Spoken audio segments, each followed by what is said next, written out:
Hello friends, let us now learn some important points about immunity. So in the immunity we have two different types of immunity. One, we have innate immunity. Second, we have acquired immunity.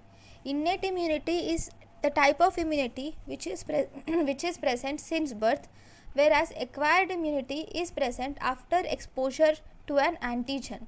If you see, innate immunity has no memory. Memory is absent in innate immunity and memory is present in acquired immunity. Specificity is absent in innate immunity and it is present in acquired immunity. Then we will see first important points of innate immunity components.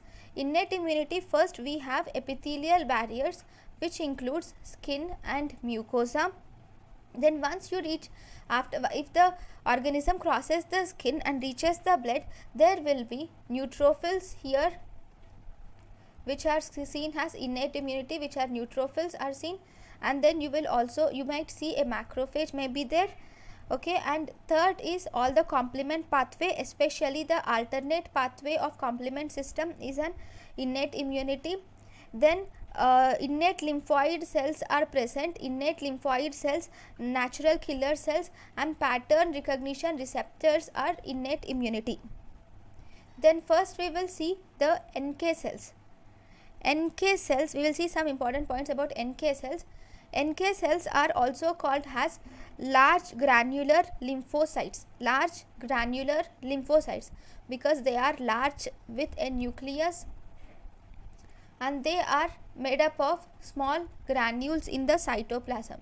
So we call it as large granular lymphocytes, and these NK cells are actually non-B and non-T cells.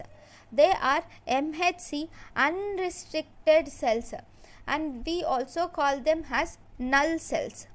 These NK cells are present in 5 to 10% in our body, and these NK cells are mainly stimulated by interleukin 2 and interleukin 15, and the markers stimulated by interleukin 2, interleukin 15, markers of NK cell are CD16 and CD56 are the markers of NK cells.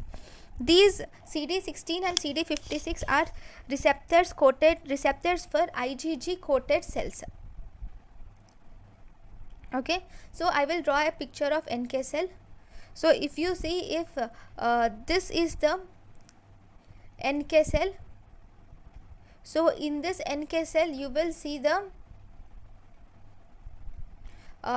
nucleus with this is the nucleus with many multiple granules will be seen. Okay, and it has two things.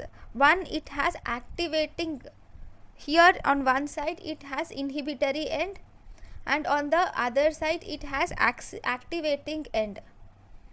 Okay, now if a self cell, so for example if the cell of our body, that is the self cell is formed, is present, this self cell has MHC1.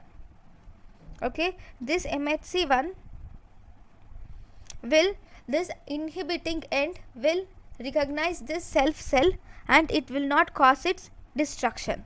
Okay, because of the presence of MHC1.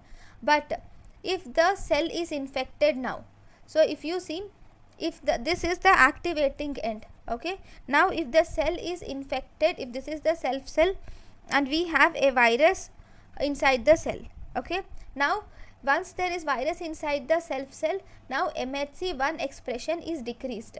This decrease in MHC1 expression is sensed by this activating ligand and this will result in killing of the cell.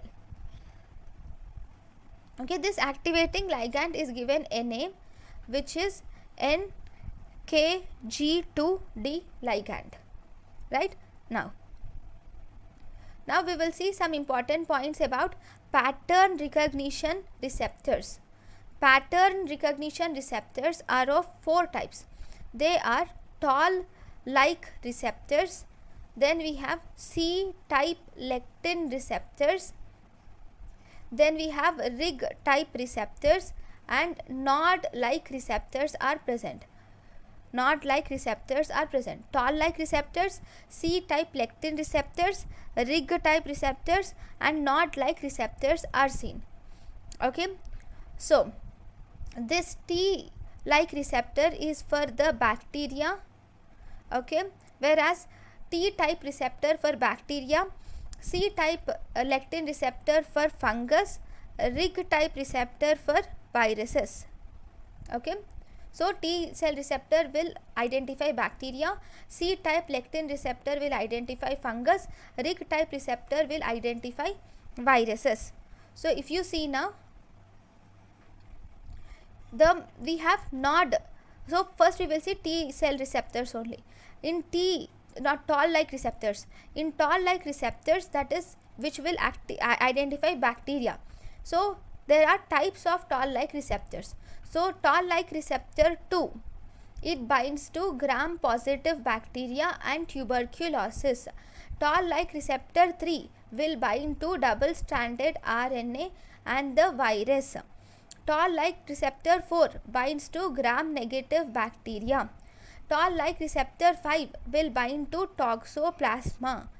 Toll-like receptor 6 will bind to mycoplasma. Toll-like receptor 7 will bind to single-stranded RNA. Toll-like receptor 8 will bind to DNA virus. So if you see the toll-like receptors, toll-like receptor 2 will bind to gram-positive bacteria and tuberculosis. Toll-like receptor 3 will bind to double-stranded RNA virus. Toll-like receptor 4 will bind to gram-negative bacteria. Toll-like receptor 5 will bind to toxoplasma. Toll-like receptor 6 will bind to mycoplasma. Toll-like receptor 7 will bind to single-stranded RNA. Toll-like receptor 8 will bind to DNA virus. Okay, next if you see, after toll-like receptor we have C-like receptor. There is nothing important in C-type receptor, it just binds to the fungus. Then we have the Rig-type receptor, right? This Rig-type receptor, Rig-like receptor, what is Rig? Rig is retinoic acid inducible gene. Rig is retinoic acid inducible gene. This will activate the STING, which is stimulator of interferon gene. It will activate STING, which is stimulation of interferon gene. This will increase the interferon alpha level. Now then we have the next receptor is NOD2 receptor. NOD2 mutation. In NOD2-like receptor.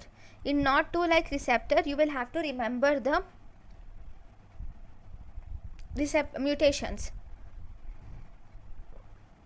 Okay, so NOD2 receptor will identify the necrotic cell, and it identifies some organisms also, and it also identifies and it is involved in the diseases. Okay, the NOD2 mutation is involved in 2 diseases, that is periodic fever syndrome and also Crohn's disease. Then it is also associated with diabetes mellitus and gout also. Now if you see this, we have this inflammatory bowel disease. In inflammatory bowel disease, it is associated with one NOD2 receptor definitely, and it is also associated with ATG16L mutation also. So these are the 2 mutations which are seen in inflammatory bowel disease.